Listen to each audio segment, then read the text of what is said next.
প্রতিভাস magazine audio চ্যানেলের নিবেদন। প্রত্যেক মাসে অনলাইনে প্রকাশিত প্রতিভাস ম্যাগাজিন থেকে নির্বাচিত উপন্যাস, গল্প, ধারাবাহিক ও অন্যান্য বিষয়।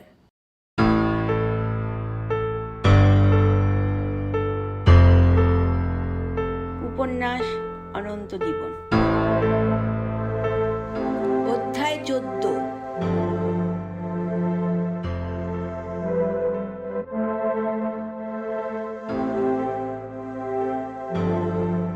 তাদের গাড়ি এগিয়ে যাচ্ছিল স্পিতি নদীর চলন যেদিকে তার উল্টো মুখে। এই অঞ্চল নদীর ঊর্ধ্বগতির আওতায়। জাতীয় সড়ক 505-এর ডান দিক ধরে চলেছে প্রায় সমান্তরালে। কাজা থেকে নদী চলে গেছে রাস্তার ডান ধারে। ব্রিজ পেরোতে হয় সেখানে। রাস্তা পিচ ঢালা হলেও ভাঙাচোরা, ক্রমাগত ধস নেমে আর ভঙ্গুরতার জন্য।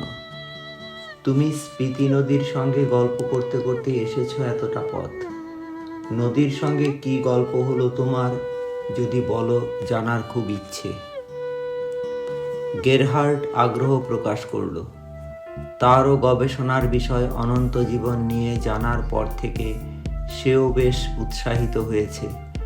নদীর গল্প তাই তাকে জানাবার কোনো অনিচ্ছে হলো না তার। নদীর গল্প শোনাতে গেলে বলতে হয় সমগ্র শীতল পার্বত্য মরুভূমির কথা, যার গোটাটাই স্পিতি অববাহিকা, যেখানে নদী রচনা করেছে হিমবাহ গলা জলে পুষ্ট উপত্যকা। নদীর গল্প মানে এই গোটা পথ পরিক্রমা। কুঞ্জুম লা থেকে বেরিয়ে নদী চলেছে বিনুনি পাকিয়ে, তারপর তার গতিপথ বহু বাঁক সম্পন্ন। গভীর খাদ ধরে এগিয়ে গেছে এক সময়। তার নিম্নভূমি পাথুরে হ্রদের সঞ্চয়জাত পদার্থে পরিপূর্ণ। উচ্চগতিতে নদীজাত চত্বরের গা লক্ষণীয়, ধ্বংসস্তূপের গচ্ছিত বা জমা বস্তু সমষ্টির অবশিষ্টাংশে ভরা। উপত্যকার পর্বতগাত্রের দেয়ালেও দেখা যায় নদীজাত ভূমিধসের জমাবস্তু।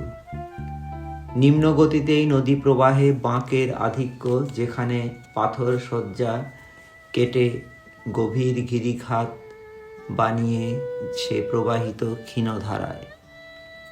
নদীর দুধারে বহু উপনদী ও নালা মূল নদীতে যুক্ত হয়েছে সমকোণে, যা নদীর গতিপথে গাঠনিক নিয়ন্ত্রণের নির্দেশক এবং এটাই জানায় যে নব্য গাঠনিক ক্রিয়াকলাপ চলছে এখনও এই অস্থির উপত্যকার প্রাঙ্গণ জুড়ে।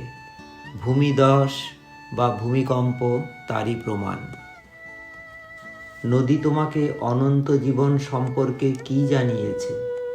গেরহার্টের প্রশ্নের উত্তরে সে বলল, নদী বলেছে অনন্ত জীবন মানে হলো কেবলই এগিয়ে যাওয়া। ওটাই আসল কথা, কারণ এগিয়ে যাওয়ার কোনো অন্ত নেই। যে কোনো বিষয়কে কেন্দ্র করেই এগিয়ে চলা যায় যত খুশি। নদীর গল্প বলতে বোঝায় নদী অববাহিকা, নদী উপত্যকার পরিচয়। স্পিতি শুষ্ক পাথুরে মালভূমি ধরে এগিয়ে চলেছে। নদী বরাবর বিশাল সমস্ত পাথরের খণ্ডাকার শঙ্কু আকৃতির গঠন, পাললিক শিলা দিয়ে গড়া বড় বড় পাখা, গভীর গিরিখাত, ঝুলন্ত পাথরের আচ্ছাদন, জীবাশ্মের ভাণ্ডার, এবং এ সমস্তই উপত্যকার মূল বৈশিষ্ট্য। প্রশস্ত চত্বর জুড়ে ভূবৈচিত্র্যে পলি জমে পাথর হয়ে পাখনা মেলা, নদীজাত অবশেষ থেকে গঠিত হ্রদের খাত। পাললিক নিদর্শন জলে পরিবর্তন ঘটায় দ্রবীভূত হয়ে। নদী ও সংশ্লিষ্ট এলাকার নব্য গাঠনিক সক্রিয়তা বোঝা যায় বৃষ্টিপাত সম্পর্কিত জলবিজ্ঞানে। এসব তার গল্পের অংশবিশেষ। নদীজাত চত্বরের নানা স্তরে দেখা যায় হ্রদজাত জমাবস্তুর অবশেষ, যাতে আছে হালকা বর্ণের পলিমাটি, পলি সমৃদ্ধ ও ধূসর কাদাযুক্ত সমান্তরাল স্তরসমূহ, যা এক চরিত্র থেকে অন্য চরিত্রে পাল্টে যেতে থাকে। নদীকে সে দেখেছে তার এই সব সামগ্রিকতাকে নিয়ে, নদীর সজ্জা বিচ্যুতিজাত ও ভাঁজযুক্ত, যেখানে ওইসব সমান্তরাল স্তরের কোনো কোনো অংশে রয়েছে ভূমিকম্প জনিত বিকৃতি, রয়েছে বালির বাঁধ ছদ্মবেশী পিণ্ড বা ডেলা হয়ে। প্রাকৃতিক ও পাললিক বৈশিষ্ট্য অনুযায়ী নদীর অববাহিকা 4 পর্যায়ের। প্রশস্ত উপত্যকা জুড়ে বেনি পাকানো নদীখাত একটি ধরন। কুঞ্জুম লা থেকে বেরিয়ে অন্য উপনদীদের যুক্ত করে তৈরি এই অঞ্চল 2 থেকে 3 কিলোমিটার চওড়া। চুলের বিনুনি সদৃশ তার গঠন এখানে, এবং রয়েছে পাথুরে হ্রদের অবশেষ। দ্বিতীয় ধরনটি নিম্নগতিতে দেখা যায়, যেখানে নদীখাত বাঁকে বাঁকে বয়ে চলেছে সংকীর্ণ গিরিখাত ধরে। অন্য ধরন দুটির একটি হচ্ছে প্রাচীন হ্রদজাত প্রস্তরীভূত পলি বা পাললিক শিলা, এবং অন্যটি নদীজাত জমা অবশেষ। উপত্যকার পাহাড়ি দেয়ালে নিম্নগতিতে দেখা যাবে মিহি পলিজ ঢাকনা আর দিগন্ত জুড়ে বিছিয়ে থাকা বোল্ডার। পলির স্তর 4 ফিট পর্যন্ত পুরু, এবং নদীখাত থেকে 60-70 ফিট ওপরেও রয়েছে। পলিসজ্জাতে আছে প্রশস্ত পার্শ্বীয় ও উল্লম্ব বিস্তার। পাহাড়ি দেয়ালের গা থেকে খসে পড়া শিলাখণ্ড ও ধ্বংসস্তূপ জমে রয়েছে স্থানে স্থানে। কাজা অঞ্চলে উপত্যকা বেশি চওড়া, তারপর যত এগিয়ে গেছে ক্রমশ সংকীর্ণ হয়ে চলেছে। পোহ থেকে চলনের পর খাব অঞ্চলে নিজেকে শতদ্রুর বুকে সমর্পণের আগে পর্যন্ত নদী উপত্যকা 10-20 ফিটও চওড়া নয় অঞ্চল বিশেষে। ঝুলন্ত খাত বাঁকে ভরা। ভূমিধসের কারণে ধ্বংসস্তূপ জমে রয়েছে স্থানে স্থানে। এখানেই নদীর নিম্নগতি। পারে রয়েছে স্তরযুক্ত ঢাকনা, যার ওপর অন্তত 12 ফিট হ্রদ সৃষ্ট কাদার জমাট বস্তু। সুন্দ এলাকা পর্যন্ত অত্যন্ত সংকীর্ণ উপত্যকায় নদী চলেছে পাথর কেটে খরস্রোতে। নব্য গাঠনিক অস্থিরতার প্রমাণ রয়েছে অববাহিকার সর্বাংশে, যা সামগ্রিকভাবে হেলানো। এই সমস্ত চরিত্র নিয়েই রচিত হয়েছে নদীর গল্প।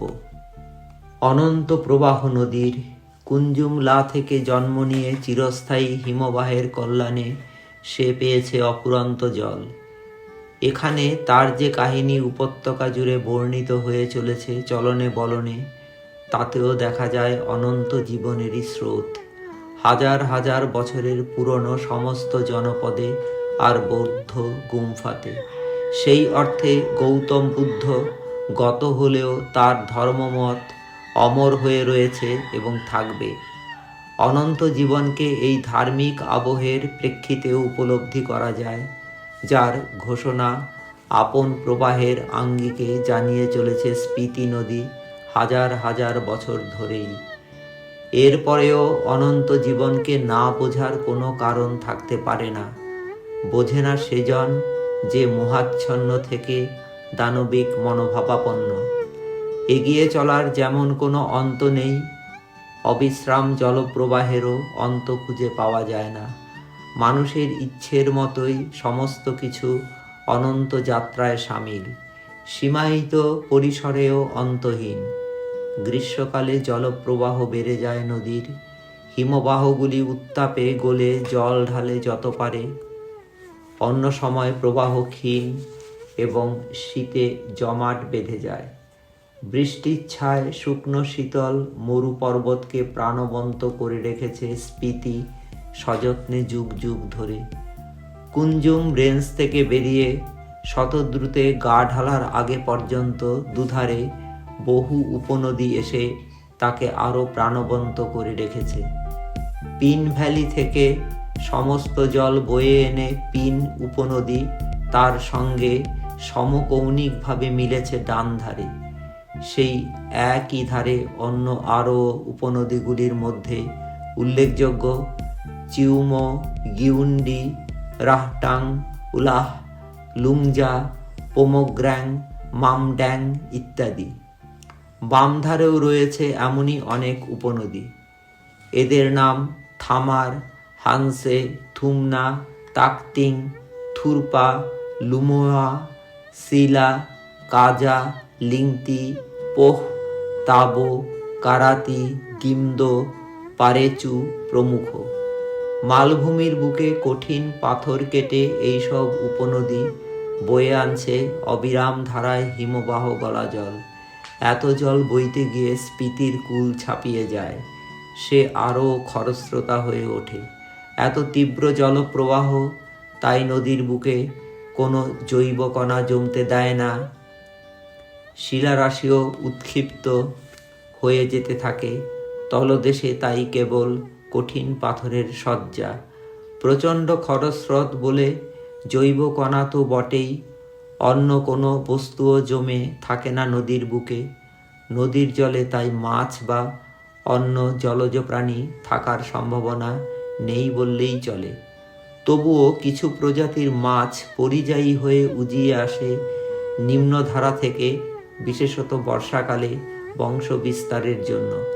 এদের মধ্যে প্রধান হলো স্নো ট্রাউট মাছ।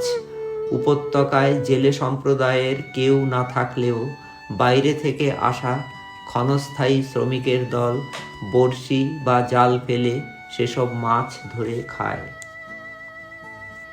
এ সমস্ত কিছুই হলো স্পিতি নদীর গল্প, যাকে সে দিনের পর দিন ধরে দেখেছে উপত্যকায় থাকার সুবাদে।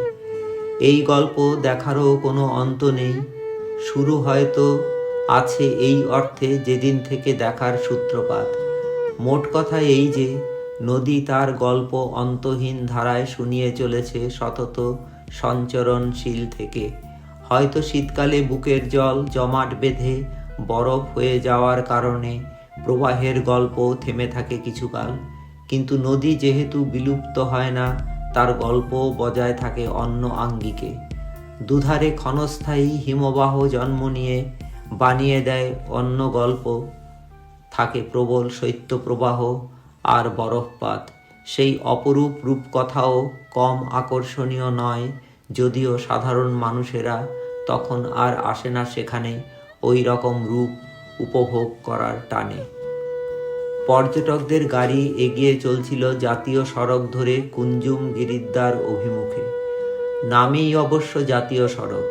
ক্রমাগত ধস নেমে আর ভূখণ্ডের ভঙ্গুর চরিত্রের কারণে তাকে নিজস্ব চরিত্র বজায় রাখতে দেয় না।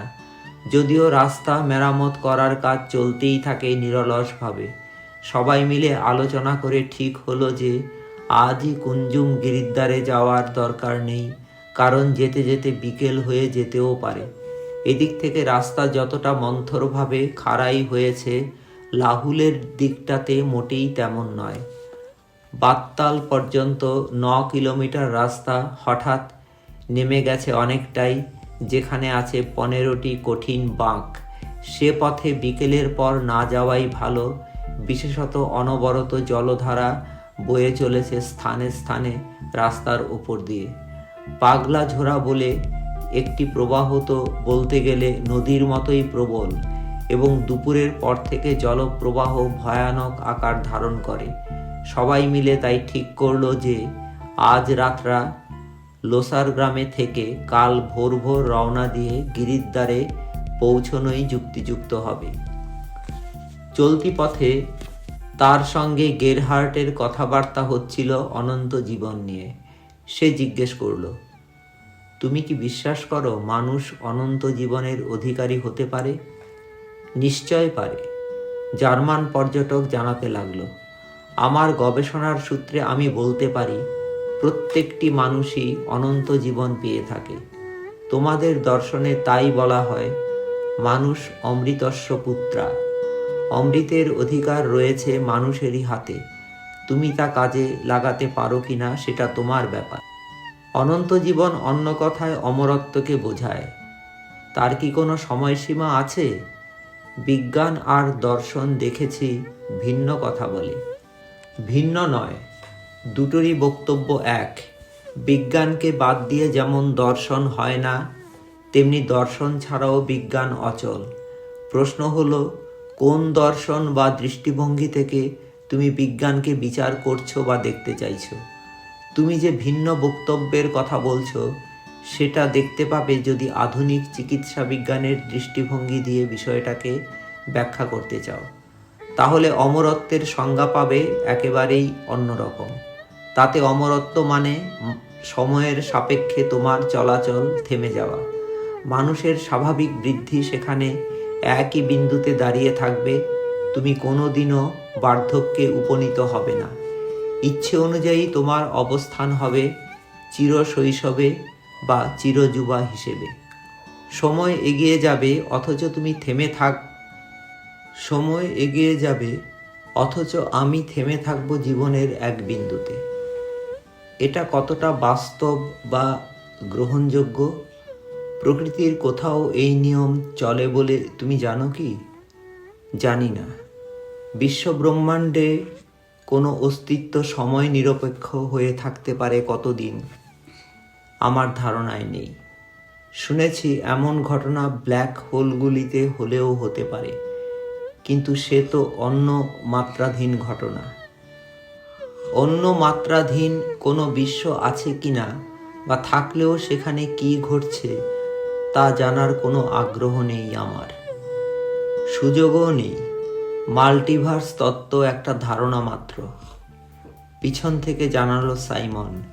সে বলল, ঠিক, আমি যা দেখছি তা সবই আমার চলতি বিশ্বের সাপেক্ষে। আমি যে অমরত্বের কথা ভাবছি তাও এই বিশ্বকে ভিত্তি করেই। এখানে কোনো বস্তুর জীবনকাল সময়ের সাপেক্ষে বিচার না করে উপায় নেই। কতকাল কোনো বস্তু টিকে থাকলে তাকে তার অমরত্ব বলা যেতে পারে, এই প্রশ্নটাই বিবেচ্য। এ বড়ই জটিল প্রশ্ন। এর কোনো উত্তর আমার জানা নেই। তবে আমি বুঝি অমরত্ব মানে জীবনকাল দীর্ঘায়িত হবে ভাবনাটা পাগলামি। অমরত্ব বলো বা অনন্ত জীবন, তা তোমার যতটা জীবনকাল সেই পরিসরের মধ্যেই তুমি আয়ত্তে পেতে পারো। আমি জানি অনন্ত জীবন মানে জীবনের অনন্ত বিকাশ ও অনন্ত প্রকাশ। কোনো এক মানুষ তার 10 বছরের জীবনকালে যা করতে পারে, অন্য অনেকেই হয়তো তাদের 50 বা 100 বছরের জীবনকালেও তার 1% করতে পারে না।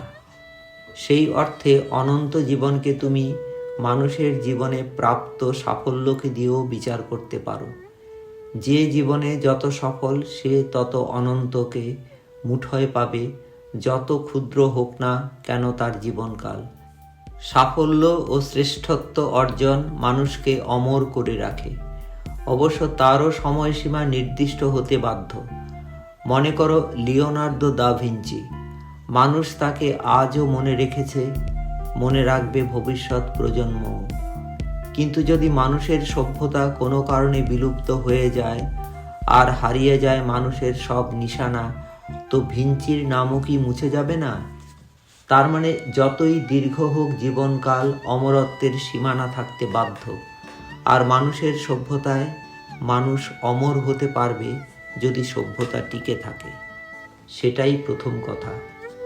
আমি তাই অনন্ত জীবনকে অন্য এক দৃষ্টিকোণ থেকে ব্যাখ্যা করে থাকি। তোমাকে তার কথা বলতে পারি, হয়তো তুমিও একমত হবে। জীবনকে তুমি ভাবতে পারো ঘটনার সাপেক্ষে। প্রত্যেক মানুষের জীবন হলো অজস্র ঘটনার সমাহার, তার কোনো অন্ত নেই। গোটা জীবনকে দেখার দরকার নেই, জীবনের এক ক্ষুদ্র সময়কে দেখো। ধরো 1 মিনিট। কোনো মানুষ তার জীবনের কোনো 1 মিনিট সময়ে অনন্ত ঘটনা ঘটতে দেখে, জ্ঞাত বা অজ্ঞাত সারে। সারা পৃথিবী জুড়ে কোটি কোটি মানুষ, তাদের প্রত্যেকের জীবনে কোনো 1 মিনিটে ঘটে কোটি কোটি ঘটনা। তাহলে কোনো একজন মানুষ সেই মিনিটে সেই সব কোটি কোটি ঘটনাকে সরাসরি প্রত্যক্ষ না করতে পারলেও পরোক্ষভাবে তাদের সঙ্গে যুক্ত থাকতে বাধ্য, যেহেতু প্রত্যেকটি মানুষই সমাজের বা এই অখণ্ড ঘটনা মাধ্যমের অবিচ্ছেদ্য অঙ্গ। সেই অর্থে প্রতিটি মানুষের জীবনে জড়িয়ে থাকছে অনন্ত ঘটনা প্রতি মিনিটে। গোটা জীবনকে ভেবে দেখো তাহলে, ঘটনা কত পরিমাণে অনন্ত হয়ে যায় প্রত্যেকের জীবনে। সেই সব ঘটনা দিয়ে সাজাও তোমার জীবন, তুমি অনন্তকে পেয়ে যাবে হাতের নাগালে। মানুষ এই অর্থে অনন্ত জীবনের অধিকারী বলে আমি মনে করি। জীবনের এক ক্ষুদ্র পরিসরে এভাবে যে অনন্তের সন্ধান পেলাম আমি, তা আমার জীবনকে অনাদিকালের আয়তনে পৌঁছে দেবে অবশ্যই। আমি অনাদিকাল বেঁচে থাকবো না ঠিক, কিন্তু যে অনন্ত ঘটনা আমার জীবনকালে ঘটবে আমার জন্য, সেসব অনন্ত ঘটনার সঙ্গে আমি প্রত্যক্ষ বা পরোক্ষভাবে যুক্ত হয়ে যেতে থাকব। তারা আমাকে অনন্ত জীবন দিয়ে দেবে। আমার ক্ষুদ্র পরিসরের জীবনে এভাবেই দেখা যাবে অনন্তের বিকাশ ও প্রকাশ। আমার ধারণায় এটাই হলো অনন্ত জীবনের যথার্থ ব্যাখ্যা। এই ব্যাখ্যা মেনে নেওয়ার ক্ষেত্রে কোনো সমস্যা তার নজরে এলো না। প্রকৃতই প্রত্যেকের জীবন গঠিত অনন্ত ঘটনাসমূহের সমন্বয়ে।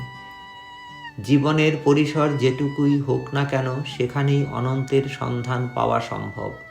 এভাবে অনন্তকে উপলব্ধি করতে পারে যেজন, তার কাছে জীবন অনন্ত অবশ্যই। আমি হাজার হাজার বছর বেঁচে না থাকলেও কোটি কোটি ঘটনা ঘটে গেল আমার যে জীবনে, তাকে অনন্ত বলে কেন ভাবব না আমি? তার মনে হলো গেরহার্টের এই ব্যাখ্যা খুবই যুক্তিযুক্ত। আর একটু আগে সাফল্যের সাপেক্ষে অনন্ত জীবনের যে ব্যাখ্যা দিয়েছিল সে, তাকেও গ্রহণযোগ্য বলেই মনে হলো। জীবনকে তুমি কোন দৃষ্টিকোণ থেকে দেখছো, সেখানেই রয়েছে তুমি অনন্ত জীবন পেলে কি পেলে না তার জবাব। তোমার বয়স না বেড়ে গেলে অথবা স্বাভাবিক বৃদ্ধি না থেমে গেলেও তুমি অনন্ত জীবনকে করায়ত্ত করতে পারবে, যদি তুমি খুঁজে পাও জীবনের অনন্ত বিকাশকে বা অনন্ত প্রকাশকে। তার মনে হলো এই দৃষ্টিভঙ্গি অনুযায়ী জীবন অনন্ত হতে পারে আরও বহু বহু বিষয়ের সাপেক্ষে। তাদের মধ্যে অবশ্যই একটি হবে অনন্ত চাহিদা। প্রত্যেকের জীবনেই রয়েছে এই বিষয়, এবং পূর্ণ হোক বা অপূর্ণ থাকুক, জীবনের সমস্ত চাহিদা সমূহের ভিত্তিতে বিচার করলেও অনন্তকে দেখতে পাবে যে কেউ তার জীবনে। এছাড়াও মানুষের জীবন গঠিত অনন্ত কাজকর্ম, অনন্ত আবেগ, অনন্ত মেলামেশা, অনন্ত জ্ঞান ইত্যাদি বিষয়ের সমন্বয়ে। এই সমস্ত বিষয়ের ভিত্তিতেও জীবনকে অনন্ত বলে ভাবা যেতেই পারে, যত ক্ষুদ্র হোক না কেন জীবনকাল। তাছাড়াও আছে প্রতিটি মানুষের জন্যই অন্যান্য মানুষ ও বস্তু বা বিষয়সমূহের সঙ্গে অনন্ত সম্পর্ক। এর ভিত্তিতেও বলা যেতে পারে যে একজন মানুষ অনন্ত জীবনের অধিকারী। অনন্ত জীবনের ধারণাতে যে এত বৈচিত্র্য রয়েছে, সে এতদিন একা ভেবে বুঝতে পারেনি। সেদিক থেকে গেরহার্টের সঙ্গে এই যে দেখা, সেটা সত্যি উপকারে লাগলো। লোসার গ্রামে যেতে যেতে বিকেল হয়ে এলো। সমুদ্র পৃষ্ঠ থেকে এই অঞ্চলটির উচ্চতা প্রায় 13,000 ফিট। এখান থেকে কুঞ্জুম পাসের দূরত্ব 15 থেকে 18 কিলোমিটারের মধ্যে, এবং এই দূরত্ব উঠে গেছে আরও প্রায় 2000 ফিট ক্রমান্বয়ে। গ্রামে ঢোকার মুখে লোসার এবং পিনো ঝর্ণা দুটি মিলিত হয়েছে, ওপর দিয়ে রয়েছে ব্রিজ। রাত্রিটা তারা সেখানেই কাটালো। সঙ্গে তাদের খাবার দাবার ছিল যথেষ্টই, তবে খাবারের দোকান পেয়ে গেল তারা। পরদিন সকাল সকাল উঠেই যাত্রা শুরু হলো কুঞ্জুম গিরিদ্বার অভিমুখে। পথ ক্রমশ উঠে যাচ্ছিল ঘুরে ঘুরে। ধু ধু মরুপ্রান্তরের মধ্যে দিয়ে পথ। ডান ধারে ছিল স্পিতির একটি উপনদী। গতিবেগ তেমন ছিল না গাড়ির, তবুও 20-25 মিনিটের মধ্যেই কুঞ্জুম গিরিদ্বারে পৌঁছে গেল তারা। এখানে রাস্তা বলে নেই কিছু তেমন, অনেকটা প্রায় মেঠো পথের মতো অবস্থা, তাও আবার ভাঙাচোরা। বরফের চাঙর পড়ে আছে স্থানে স্থানে। তিব্বতীয় বৌদ্ধ পতাকা সারি সারি ঝুলছে গিরিদ্বারে সর্বত্র রঙিন শোভা হয়ে। আর রয়েছে সেখানে কুঞ্জুম মাতার মন্দির, দেবী দুর্গারই এক বিশেষ রূপ। তাদের গাড়ির ড্রাইভার মায়ের মন্দিরে গিয়ে পুজো দিল, কারণ এই দুর্গম পথের যাত্রায় মায়ের আশীর্বাদ অবশ্য কাম্য। গিরিদ্বার উচ্চতায় 14,931 ফিট। তার তুলনায় বড়াভাঙ্গাল যেতে সে যে কালিহানি পাস পেরিয়েছিল তা আরও বেশি উঁচু। সেই কালিহানি পাস উচ্চতায় ছিল 15,748 ফিট। তবুও কুঞ্জুম গিরিদ্বারের শোভা ও বৈচিত্র্য কোনো অংশেই কম নয়। তার একদিকে রয়েছে স্পিতি উপত্যকার শুষ্ক রুক্ষ পরিবেশ এবং অন্যদিকে লাহুল অঞ্চল।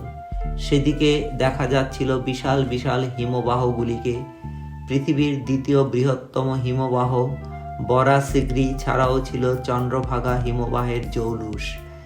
যেদিকে চোখ যাচ্ছিল মনে হচ্ছিল বুঝি এ পৃথিবীর বাইরে কোনো পরিবেশ। গিরিদ্বার পেরিয়ে গাড়ি চলল লাহুলের দিকে। 15টি চুলের কাটা সদৃশ তীক্ষ্ণ বাঁক পেরিয়ে 9 কিলোমিটার যাওয়ার পর বাত্তাল। সেখানে চন্দ্রভাগা নদীর ব্রিজ পার হয়ে গ্রামফু পর্যন্ত চলে গেছে রাস্তা। একের পর এক ঝর্ণা চলেছে রাস্তার ওপর দিয়ে। পাগলা ঝোড়া পড়ল এক সময়। তার উত্তাল জলস্রোতে সাঁতার কেটেই পার হতে হলো গাড়িকে। যথেষ্ট উঁচু চেসিস হওয়ার জন্য আটকে গেল না গাড়ি। তাদের লক্ষ্য এবার চন্দ্রলেখ বা চন্দ্রতাল। চন্দ্রতাল সে আগেও দেখে গেছে। বাদামি পাহাড়ের দেয়াল দিয়ে ঘেরা, বর্তুলাকার স্বচ্ছ নীল জলের নীরব সরোবর। সবাই ভাবে এখনো গভীর রাতে দেবকন্যা আর পরীদের দল এখানে জলবিহার করতে চলে আসে। সে যাই হোক, সরোবরের শোভা মনোমুগ্ধকর। চারপাশ ঘুরে পর্যটকের দল দেখল ওই হ্রদ, ছবি তুলে নিল নানা দৃষ্টিকোণ থেকে। তাদের কাছে নিশ্চুপ গম্ভীর পাহাড়ের বর্ণমাধুর্য দিয়ে ঘেরা এই হ্রদের অবস্থান দৃষ্টিনন্দন উপস্থিতি। নানা ভাঁজে উঠে গেছে পাথুরে পাহাড়ের দেয়ালগুলি, তৈরি করেছে ঢেউ খেলানো পাষাণের সোপান ও সংকীর্ণ চত্বর। দেয়ালের খাঁজে খাঁজে জমিয়ে তুলেছে রহস্যময় আলিঙ্গন। এখান থেকে আমরা কিন্তু আর এগিয়ে যাচ্ছি না, ফিরে যাব ফেলে আসা রাস্তা ধরে। সবাই নিশ্চয় রাজি, সে ভাবল। যদি সবাই রাজি না হয় তো তাকে কোথায় ছেড়ে দেবে পর্যটকরা? তার অবশ্য আপত্তি নেই কোনো কিছুতেই। যদি বা এখানেও ছেড়ে দেয় তাকে, তো সে এখান থেকে হেঁটেই চলে যাবে কুঞ্জুম গিরিদ্বারে। খুব বেশি হলে যা 40 কিলোমিটার হবে। দুদিনও লাগবে না তার। সেখান থেকে কাজা যেতে তার লাগবে আরও 2 দিন। পথে পেয়ে যেতে পারে অন্য পর্যটকের গাড়িও। সে না চাইলেও তাকে কেউ না কেউ যেচে তুলে নিতে চায় তাদের সঙ্গে।